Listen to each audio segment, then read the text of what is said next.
This is Impact Healthcare, people and strategies that are disrupting the health benefits industry. And now, here's your host, healthcare benefits industry expert and the originator of the transparent health benefits movement, Lester Morales.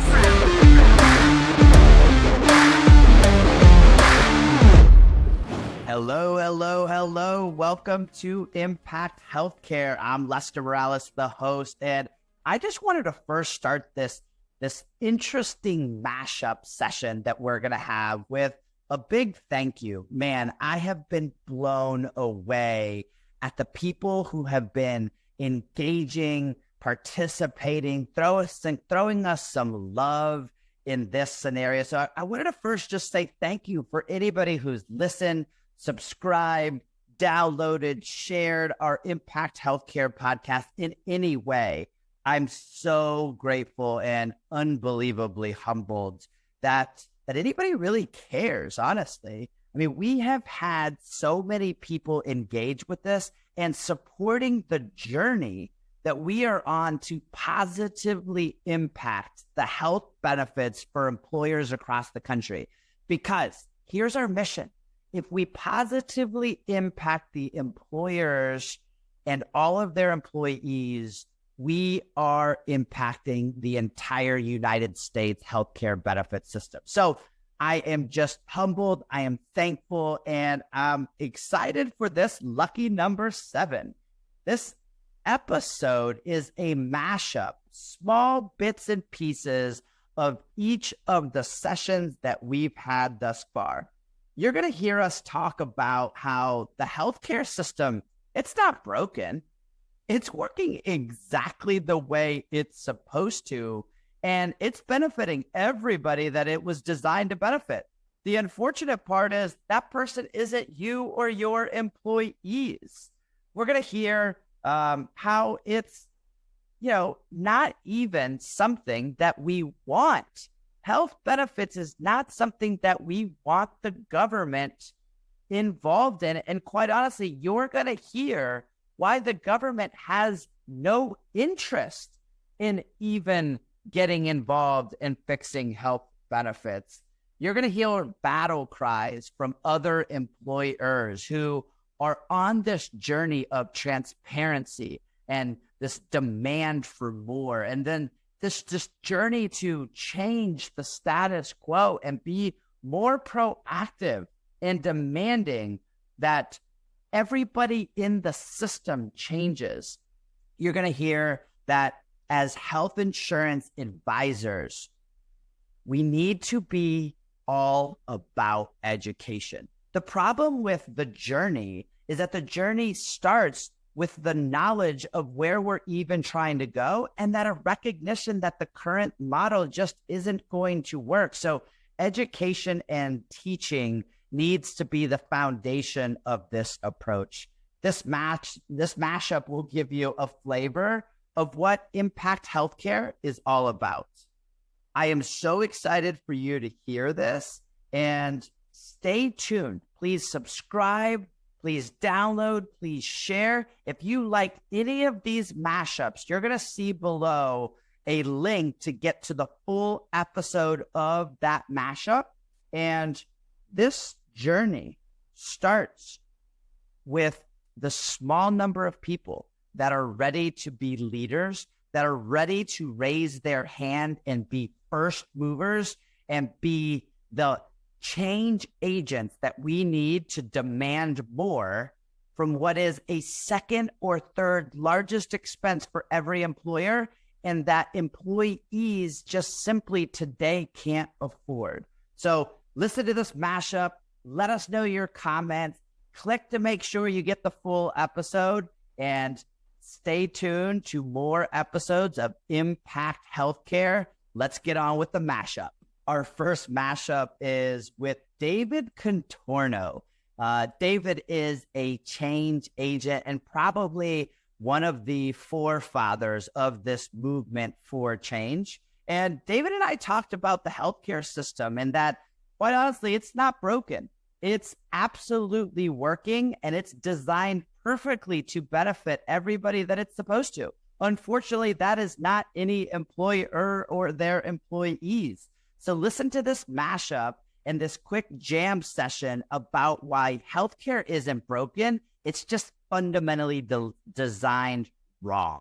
Talk to me about that statement of healthcare being broken or maybe not being broken. Talk to me about that.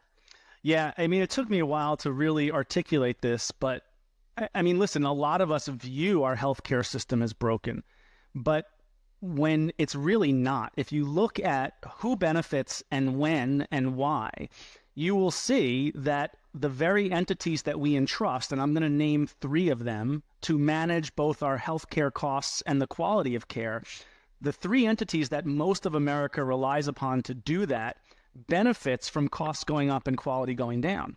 And that is, number one, a traditional broker. If you have a traditional broker and you're unsure of how they're getting paid, they are most likely being paid some combination of commission and bonus and incentives by the insurance companies. Well, the insurance companies are not paying them to do what's best for the employer. They're paying them to do what's best for the insurance company.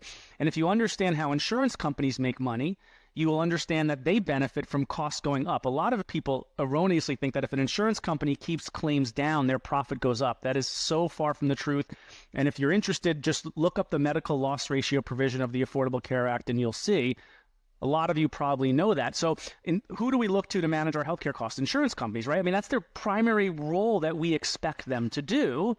And yet they benefit as costs go up. The broker who's paid commission or bonuses or back end, they benefit as costs go up. And then the third entity is the healthcare system itself, the local hospitals, the local providers. Of course, as claims go up, they get more money, which benefits them. So I tell everyone the healthcare system isn't broken. It's just not working well for employers who foot the bill, doctors who provide the care, or patients who receive the care. It's broken from those three perspectives. But if you look at drug manufacturers, pharmacy benefit manufacturers, insurance companies, brokers, I mean, look at what's been going on in the broker space as it relates to M&A and the multiples that have been paid out for what amounts to almost a decade now. And just they've remained at this absurdly high level for an insane period of time. Why? Because it's the only business, when I was a traditional broker, where I got 10 to 15% revenue raises every year. I never had to collect any money from my clients, so I had no accounts receivable building up. I bet you most employers are thinking, oh my God, I wish I had no accounts receivable.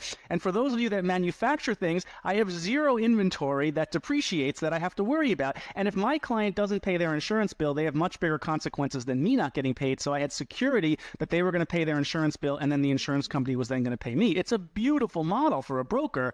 It's just really not good for employers, or more importantly, their employees and families.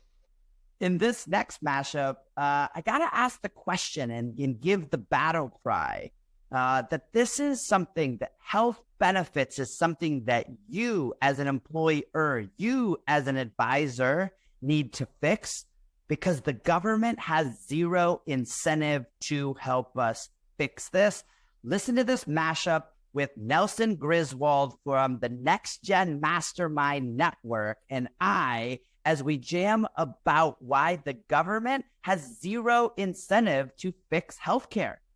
And my friend has written a book called The Company That Solved Healthcare. Well, he didn't solve healthcare, but he had some really interesting observations, and you may know the book.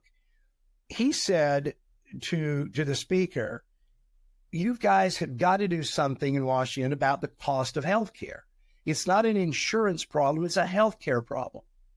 And the Speaker of the House, a Republican, leaned in and said, Congress will never address the cost of healthcare. Why? Because the hospital lobby, the insurance lobby, the doctors lobby, and the big pharma lobby are huge. Combined, I believe they are the biggest lobby in Washington. And so politicians know which side their bread is buttered on. Not only do they need the donations to get reelected, they do not need those powerful interests funding an opponent in the primary and the general election. So it's just a reality. The other thing that I'll have to say is extremely common in politics is they don't understand economics. They don't understand that if you want more of something, you subsidize. If you want less of something, you tax it. And they don't understand that when you tell the insurance companies, you've got to insure everybody, regardless of pre-existing conditions, it's not insurance anymore, where it's prepaying people's health care. And so you have a degree in insurance. So you understand insurance is agreeing to take care of a problem that might happen. But you insure somebody who's in end-stage renal care or who has cancer. It's not well, if it might happen, it's already happening.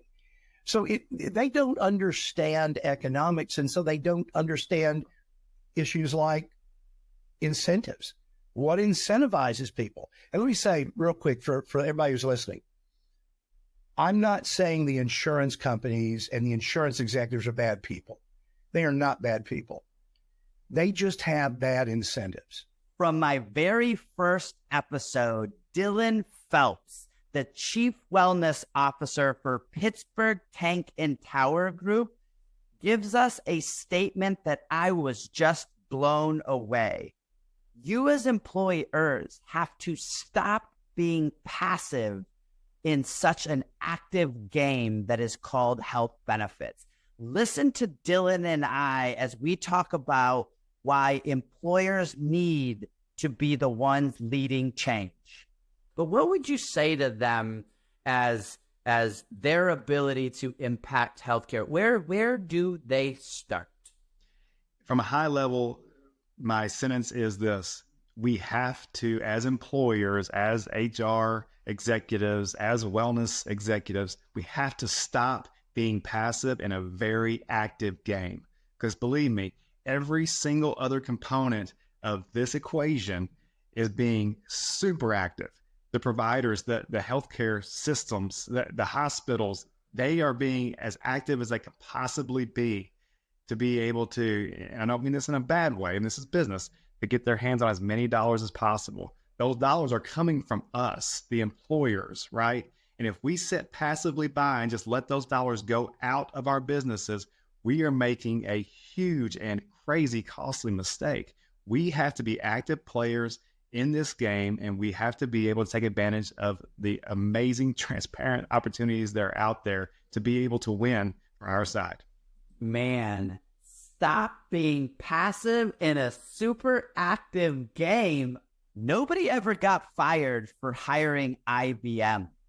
This is a statement that we've used in a lot of different worlds, but in this health benefit space, how employers decide the people that they are going to listen to, Kevin Trokey from Q4I talks about how employers and advisors need to start with the education and teach themselves. Employers need to teach themselves first and do the research online, because everything is out there. And don't worry that the brand's name might not be the one that's the right pick. Listen to Kevin and I talk about how education is so key for employers to make sure that they know the changes that they could make and the leadership that is necessary to make those changes. What things are you advising employers, or what things would you, knowing that the solutions that you work with your clients on, what things would you be advising employers to be asking or letting an advisor know so that they could match up the process the right way and everybody could get out of it what they need to? What questions would you be giving to employers? Well, you know, and I think by the time they're sitting across from the advisor, Lester, it's kind of too late to ask that question or to offer those questions.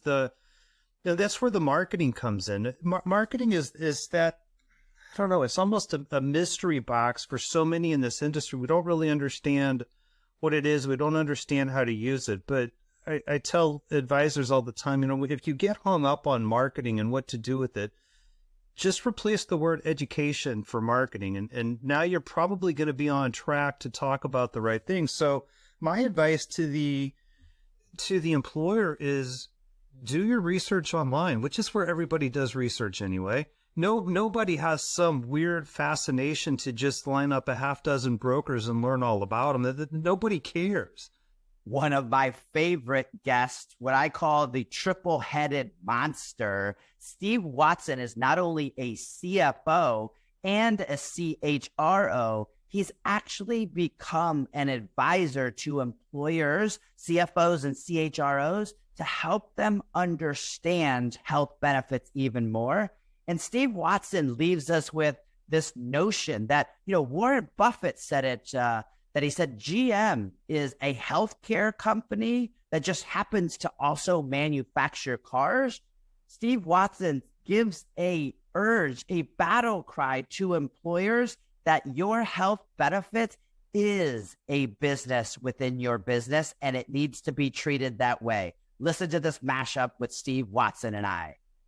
So if the audience member is an employer right now and they're listening to that, they're like, man, I get that, right? I'm not diving into this every single day. I've got 18 other hats. Our costs are going up. Knowing what you know now, what would you go back and tell the old Steve? What would you tell that person that's sitting in that seat today? I would say if you were going to start up a part of your business that was multi-million dollars, how much time would you expect somebody to invest into that? What type of training would you do? What kind of expectations? Who would you hold accountable for that, for either revenue, new line of business, or a cost center?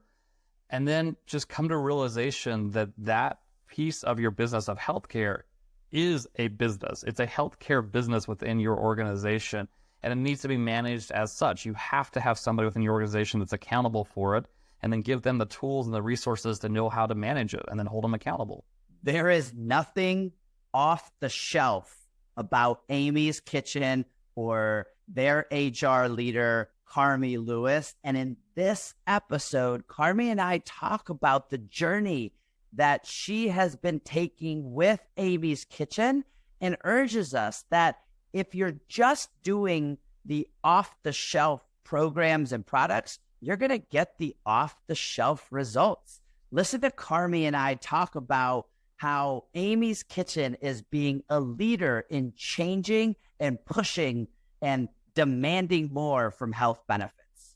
So Carmi, walk us through, because Amy's Kitchen, Carmi Lewis, is not a grab it off the shelf, right? You're a specialized organization. That's what you do for a living, and it's how you approach your health benefits design. So for the listeners out there, give us a kind of a journey. At one point, you were probably doing what everybody else was doing, and you decided to start moving away from that normal. Walk us through what the journey was. What were you doing? And give us an outline of all of the things and ways you approach health benefits today. And then we'll dig into some of those things that you talk about.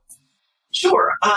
So when I joined Amy's 9.5 years ago, we were just transitioning from fully insured products to self-funded, and we were launching our first on-site health centers at our existing manufacturing plants at the time. And we, had a contract with a BUCA, and then we had a TPA, and we went along and we had a PPO plan, and we were just cruising along. Along the way, we modified that. We offered a couple different plans so that employees had choices in terms of cost and access to health care. And what we found is that employees, even as convenient as it was, were not always accessing health care. And our costs kept going up. So we really put a lot of emphasis on the health centers that we have and preventive care. We have health coaches at our health centers, and the focus is all preventive and wellness care, getting people in and taking care of themselves, addressing chronic care diseases, et cetera, and then monitoring them, not just letting them come in for one and done. The appointments are a minimum of 30 minutes up to 90 minutes for a new patient. It's not the 8-minute visit, you're in and out. And that was really important to us, was taking the time and understanding. And it's very common in our health centers for the entire family to sometimes join, because the healthcare providers view it as a family affair. If we're going to try and change eating and improve nutrition in the family and someone else is doing the cooking, then someone else should be there and help talking about it. But we did try in the beginning, playing a little bit with co-pays and deductibles, but very quickly realized that healthcare is not going to be solved by that. I personally believe that there is no magic bullet, that this is a grassroots effort that employers have to embark on and help take responsibility for. Honestly, I feel like I've done my job in two ways if the one of the following occurs. Either we get someone healthier that works for us or their family member, and they can enjoy a long, prosperous career at Amy's, or if by chance they make a choice to leave Amy's, then I send them on their way to another employer, and they're healthier at that next employer. Then we're solving healthcare. Our last mashup is with Dr. Nick Heinen from Vestra Health. And Nick has a expertise in Native American tribal casinos and other groups in that tribal and sovereign space. And he gets into all of the different levers that can be pulled. And this mashup is all about 340B that could be a tribal entity's secret bullet. Listen to the impact, the over 60% immediate savings that can be given to a tribal entity with the silver bullets that they have in their gun. Listen to this mashup with Dr. Nick Heinen. What's another advantage that a tribal entity has? So I think one of the huge ones is a program called 340B. So it's a program also available to tribal entities where they get just massive discounts on prescription medications. There are some stipulations, so you pretty much have to have an on-site clinic and pharmacy to have it run correctly.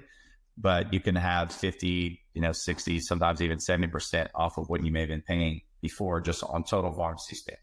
And so it just has a huge advantage. And that what's great about this program, it's not just for your tribal members. If you have a casino that has 75% non-tribal employees and all their dependents, well, something like MLR, it's going to help for that 25% of tribal members, but it won't help the other. For 340B, you can utilize this off your entire population.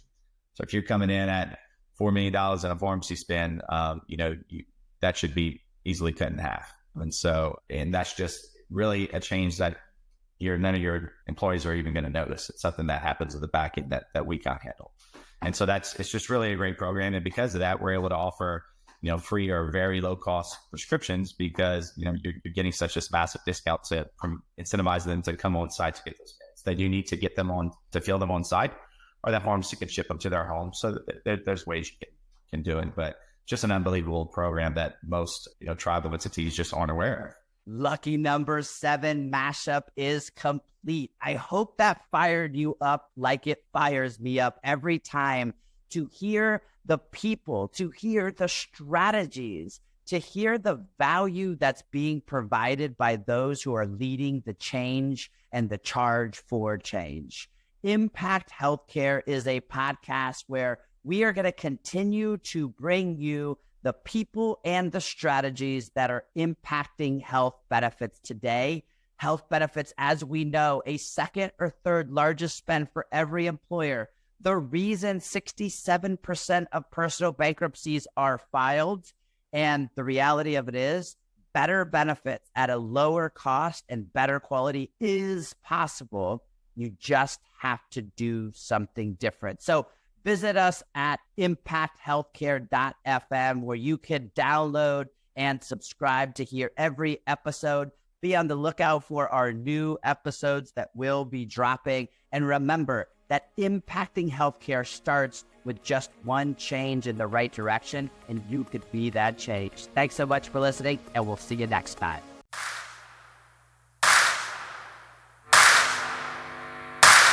You've been listening to Impact Healthcare, people and strategies that are disrupting the health benefits industry with Lester Morales. Remember, the journey to getting 20% savings on your healthcare benefits starts with total transparency.